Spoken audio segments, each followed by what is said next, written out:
From Wish TV and the All Indiana Podcast Network, this is the News 8 Daily 8 Podcast, a Wish TV News 8 update. Hey, Hannah Mordeau here. This is your News 8 Daily 8 for Wednesday, July 2nd, and it is a beautiful start to the day. We are feeling good outside in the 60s. The humidity is low. It's going to be a really nice day ahead. We're going to get to the upper 80s, but you're going to feel that less intense humidity. Thing is, though, with 4th of July in just a few days, the temps are going to be ramping back up and expect to be near 90 by Thursday. Breaking news on the east side. Police are asking people to stay inside as they search for whoever is responsible for crashing a car into a building and breaking inside to steal from the business. It happened at 21st and Emerson. In fact, the smash and grab burglary was caught on security camera video. Our team got a hold of it this morning. This was just a few hours ago this morning at 5:45. Listen.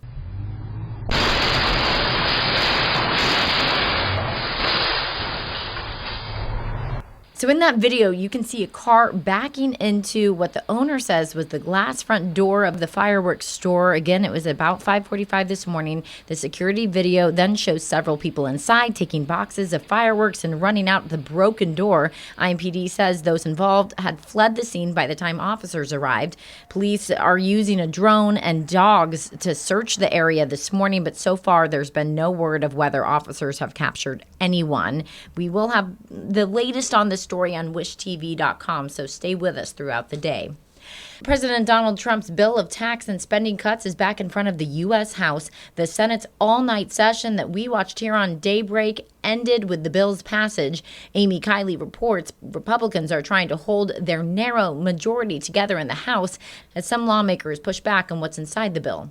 We remain optimistic we're going to land this plane, so stay tuned. House Speaker Mike Johnson says his chamber will vote on President Donald Trump's budget bill tomorrow at the latest. Trump says he wants to sign it by Independence Day Friday. This bill has something for everybody.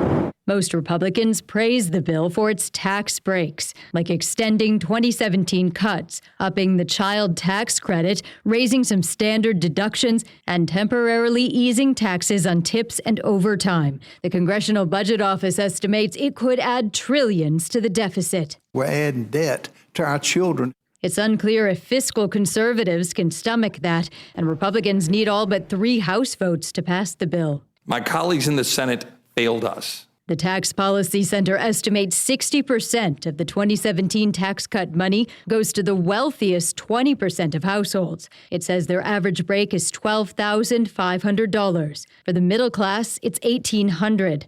Households earning $35,000 or less get an average of $150. Republicans are not the party of working class Americans. They are the party of the wealthy, the well-off, and the well-connected. The CBO estimates the Republican bill will cause millions to lose health insurance. It also would make it harder to get food stamps. And all of this to provide massive tax breaks to their billionaire donors. I'm Amy Kiley for Wish TV, wishtv.com. Governor Mike Braun has appointed 3 new members to the IU Board of Trustees. Marley Springer is an attorney in Hamilton County. Dr. David Hormuth lives in Jupiter, Florida. Isaac White is the new student trustee. He's from Wayne County. Braun appointed 4 other board members last month, replacing the outgoing trustees that IU alumni had elected. State lawmakers gave Braun full control of board trustees as part of a last-minute addition to the state's budget. IU is one of 6 state universities cutting degree programs across all campuses. More than 400 in all are set to go away. IT Mate's Cody Fisher is looking into the political decisions driving the changes and why critics call it a bad move. Indiana University, across all of its campuses, is eliminating, suspending, or consolidating 249 degree programs, the most of any state university. Purdue University and all of its campuses comes in second on the list with 83, including suspending a bachelor's degree in microbiology. By just suspending it, current students will still be able to finish out their degree before it goes away. BS in microbiology is a pretty decent sized program. I think that's actually a bit surprising. That does worry me a bit. In a statement, Purdue University told me of the 5 programs on the Purdue main campus in the preliminary draft of plan to suspend, about 1 in 1,000 students are in such programs today. Democratic lawmaker Matt Pierce said this law, passed by the Republican supermajority during the last legislative cycle, wasn't necessary. We already have a process in which budgeting relates to how many students are taking courses and getting majors. We will allocate professors and staff based on the demand. We are constantly monitoring what students want and make sure that we're offering that, because if not, they'll go to another university. So there are free market forces that operate within a university that cause these things to happen already. Pierce says the law is a dangerous, slippery slope. What you're going to end up with is, again, a Soviet-style communist government approach to higher education in which some bureaucrats at the top will decide what is acceptable to learn, what ideas are acceptable to express.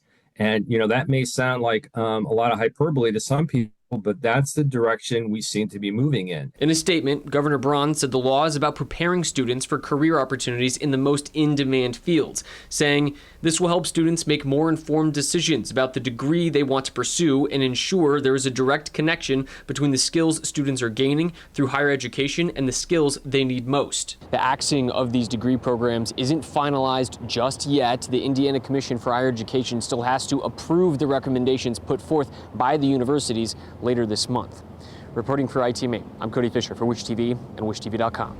Dozens of new state laws are now in effect. July 1st is typically the date set for new laws to take place after the legislature passes them. News 8's Brittany Noble starts with one concerning how law enforcement handles underage drinking. An update to Indiana's Lifeline law is now in effect. It's a law designed to protect underage drinkers in alcohol-related emergencies. The law previously offered immunity to anyone who calls 911 and to others who step in to help, but it did not cover the individual experiencing the emergency. Now, an update to the law means that students will not face legal consequences, although universities could still take disciplinary action if the drinking happened on campus. News 8 spoke to the president of Purdue University Student Government about the change. As we spoke to students about the Lifeline law, we did see that students were more fearful of the legal repercussions of underage drinking than the potentially life-threatening condition of alcohol poisoning. That's really scary. And it's disappointing to hear too, but the students are scared and they need to feel empowered to make the call to save a life. Also beginning today, Medicaid recipients in Indiana must work, volunteer, or participate in the job program for at least 20 hours a week to remain eligible. A ban on transgender women competing on women's college sports teams is also now in place, and the state is now limiting enrollment in the On My Way pre-K program to 2,500 students. For a full list of all the new laws in effect here in Indiana, go to our website. I'm Brittany Noble for Wish TV and WishTV.com. Another one of those new laws forces county sheriffs to cooperate more with the federal immigration enforcement. The law requires county jails to alert the sheriff if workers believe someone booked into the jail is in the country illegally. Then the sheriff must notify federal immigration authorities. Governor Braun signed off on the new measure. He had previously issued an executive order directing law enforcement agencies to cooperate with immigration and customs enforcement. With the state's cigarette tax tripling from $1 to $3, health experts hope to see fewer smokers. The American Lung Association says the change could get 38,000 people in Indiana to stop smoking. That's a 5% decrease. The organization says the tax increase could also be good for kids.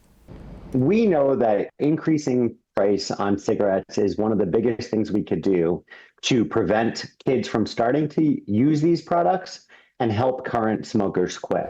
He also says the tax could reduce kids' exposure to secondhand smoke, although some smokers we spoke with are not happy about the overall tax change. After 10 years playing for the Pacers, it appears Myles Turner is leaving Indianapolis and headed to the team's rival, the Milwaukee Bucks. The Pacers and the Bucks have not confirmed the deal yet, but both ESPN and the Associated Press report that Turner agreed to get $107 million over the next 4 years. The report also says that the Bucks are freeing up payroll for Turner by waiving 9-time All-Star guard Damian Lillard.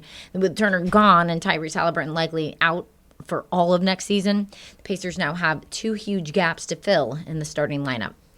Indiana Fever have a shiny new trophy and $500,000 to split after winning the WNBA's midseason tournament. Caitlin Clark is still on the sidelines injured, but cheered her teammates on in the title. Natasha Howard led, however, in scoring and won the game's MVP award. Fever blew out the Lynx on the road 74-59 to win their first Commissioner's Cup trophy.